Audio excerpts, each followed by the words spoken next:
In this video, we're going to be covering a sourcing method called storefront stalking, which is going to allow you to find profitable products faster for your business. But more importantly, what we're going to show you today is how you can save a ton of time automating the process rather than doing it manually through other tools, other softwares, or just through Amazon.com. So in this video, you're going to walk away with a ton of value and actionable steps.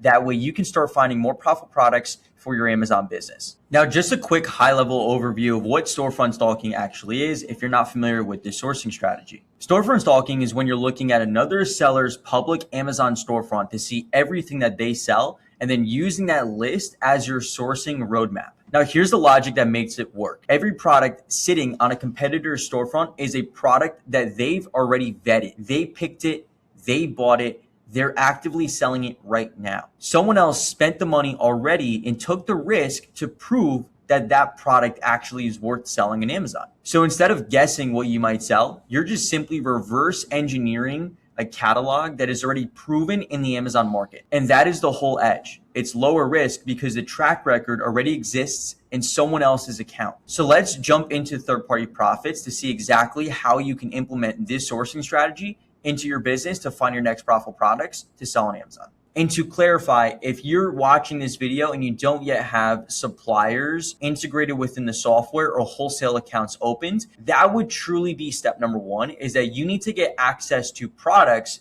before you start to source. There'll also be videos located down in the description that you can watch how you can find suppliers for your business if that's you. But if you're someone that has access to products and now you want to find items that could be profitable for your business, follow along in this process, and then that way you can implement this exact strategy into your company. So the first step that we want to do in this process is we want to find quality storefronts to storefront stock and integrate into the software. Now, the process of this is very simple, but first I need to explain why we're going to do this. That way you have a better understanding. So when most people storefront stock, they don't understand that they're picking a storefront that's not relative to the supplier distribution that they have access to. So in simple terms, they target a storefront where they're carrying products, like a seller is selling items that your supplier does not have access to. So the first step is that we want to go into the brand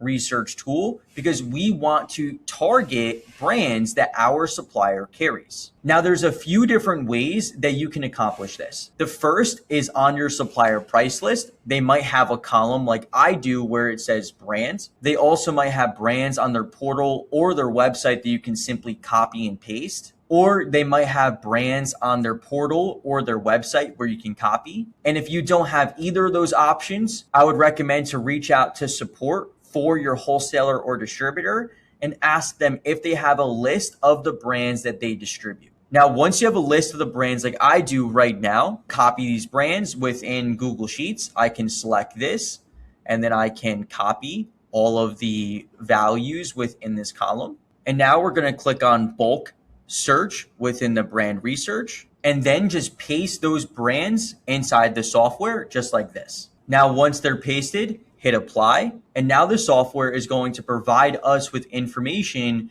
on the brands that they carry, their revenue, and their seller count. And this will help us find sellers to target when it comes to storefront stalking. So let's set a few filters. That way we can quickly find these opportunities. So in the top right-hand corner, click on set filters. Then we're going to put average seller count is a minimum of 3. Monthly revenue is at least $1,000 a month. And now we can hit apply. And now we can see brands like If You Care, Celtic Sea Salt, which on this price list, we can see that we have access to, where there's other sellers selling these brands. Now let's jump into the next step. That way we can start integrating storefronts into the storefront stalker. So we can see a brand like Celtic Sea Salt. We can click on this little Amazon logo here. And now this will bring us to Celtic Sea Salt on Amazon.com. And if we just scroll down, we're going to see on the left-hand side of Amazon, it will say seller. So we're going to see a seller like JF Distributions, Dia Mall, and a few others. I can take their name, search it on Google, and then I can go directly to their storefront. So here's one storefront with over 2,000 results where they carry a brand that we have access to. We can also do Dia Mall and search this storefront. And once again, they have over 1,000 results, which this could provide us with good opportunities for the supplier. Now we're going to repeat this process and do it with another brand. So let's do it with the brand like If You Care. So now we're on Amazon, we're going to go to seller, and then we're going to see sellers here. Or the other option that you could do is you can open up the product listing. You then can go to data on Keepa and then go to buy box statistics. We're going to want to put the range in days for the past 365 days. And now we're going to see a ton of different sellers offering this brand or product. So we can see a seller like Essex Distribution. We just click on this show on Amazon. We're going to visit their storefront and we can see that they have over 4,000 results. We can also open up a storefront. Once again, they have over 2,000 different results. So now that we created a list of storefronts where they're carrying brands that we have access to, now we're going to actually integrate them into the Storefront Stalker. That way we can find products that they're selling that our supplier carries as well. Now, if you haven't used the Storefront Stalker, most likely your screen looks like this, but we're going to fill it up with these profitable storefronts. So all we need to do is click on this plus button in the corner where it says add seller. And now we have the option to paste the seller ID or the storefront URL.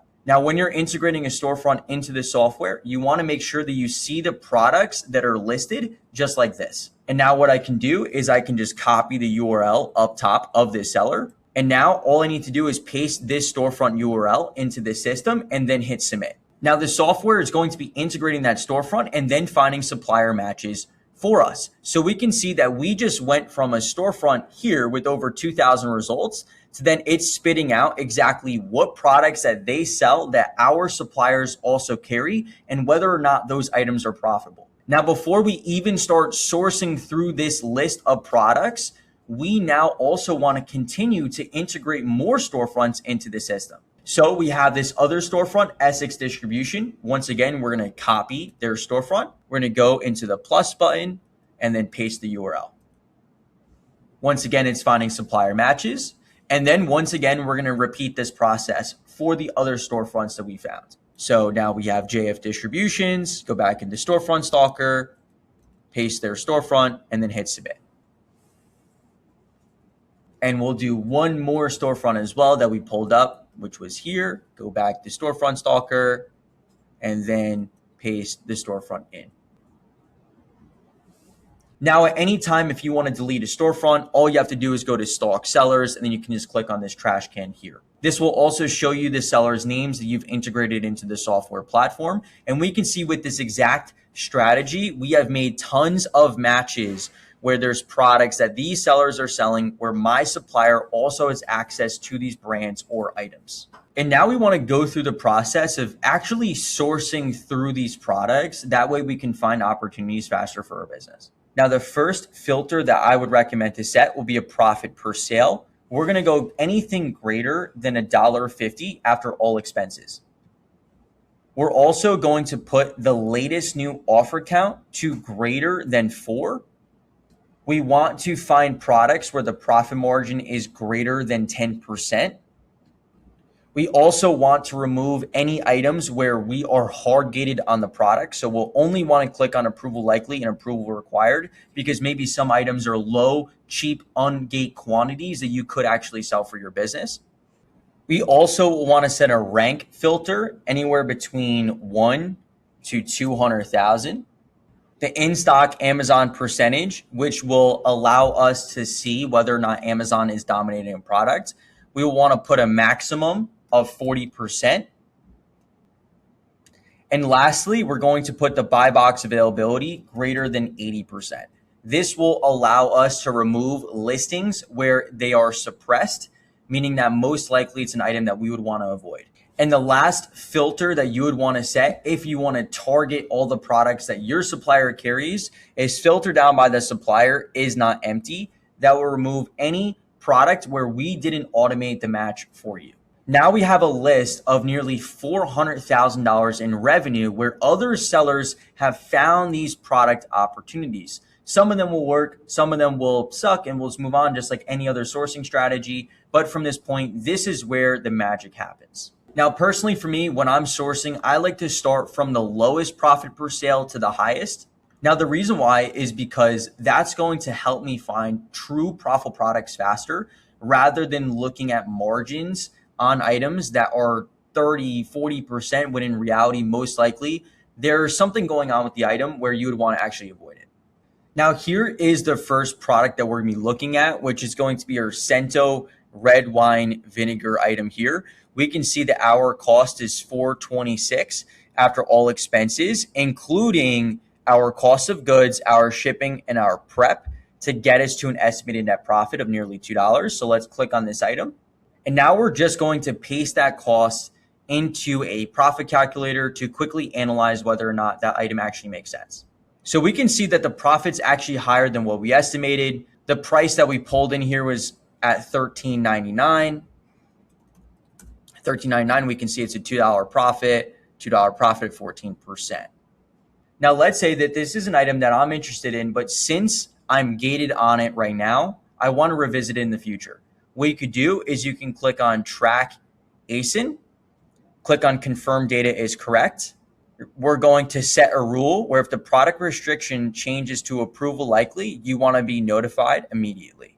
This will now make it where the software system, as we're checking to see that specific item, whether or not you get auto ungated for that product eventually. And then if so, you'll get notified right in the corner here for that item.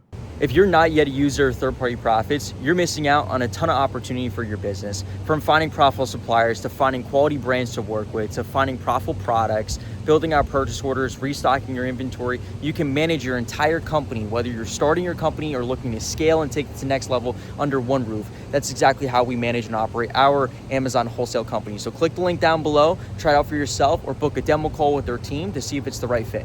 Now, here's another item here, which is this Plantiva product. We can just take our cost, $11.05. And then we can see that this product is yielding a 10% margin. However, it does look like the brand's on the listing, so we'd want to avoid this item. Now, here's another product to look into. We can see our cost is $4.81. We can open up the Amazon listing. We're going to plug in our cost, and we can see it's producing a 16% margin and a 43% ROI. Let's say everything else checks the boxes with price history, offer count, sales history, etc. And we want to add this product into a purchase order.